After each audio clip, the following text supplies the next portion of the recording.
This is an update video for the SuperSource and how we use it. So just to give you kind of an example, this is camera 2. Say we're coming out of the third song of the service, going into the message. You would come down here, you hit overlays, and you go music to message, and time it just right so that camera 1's in its spot. That's how we would typically do it, but we've got this SuperSource, and it's a little bit, there's more to it now other than it's just an input.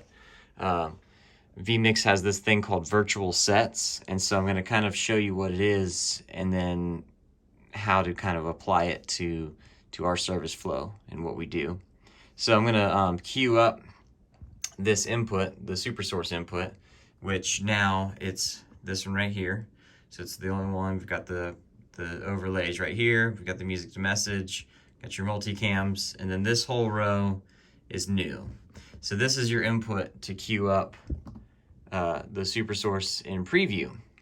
Now, traditionally, in the past, we would just push it over to program, and it would turn off the ProPresenter feed, allowing us to have the message text feed in that box. But now what we can do, as you'll notice, the extra buttons below the SuperSource, it says main SuperSource 1, text SuperSource 1, and then camera 1 SuperSource 1.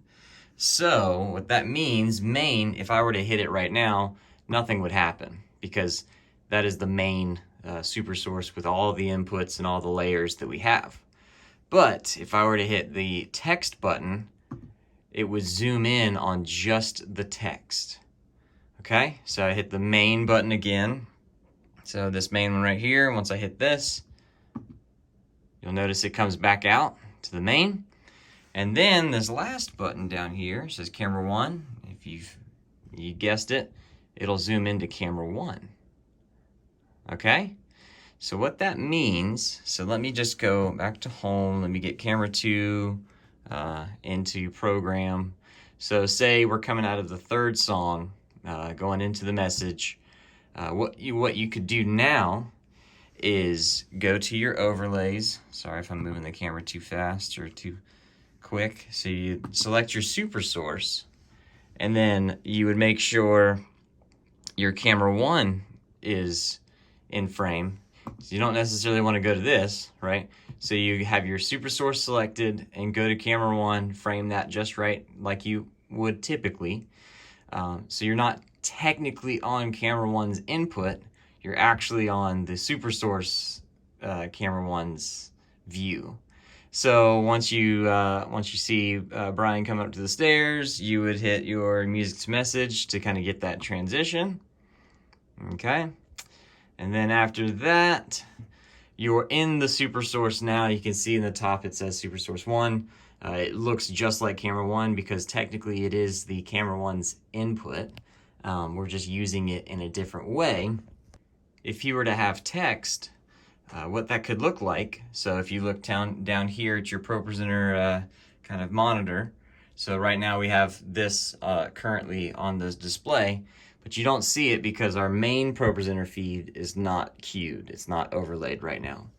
But if I were to go and click this main SuperSource button, it would actually zoom out to give you the full picture of what we typically go to without having to guess when the ProPresenter operator is queuing the slides or not. And so if you want to go back to camera 1, you hit camera 1, and then it's back to camera 1, and you're waiting for the next one. So you're really looking at this screen over here, and then when you see a new thing pop up, you'll know that the new slide is there. Now you can go from camera 1 to text 1 like that, and back to camera 1, or you can come out and then go to the text only, and then back to camera 1. So you can use these buttons interchangeably any way you want, and that's the new feature for using the SuperSource.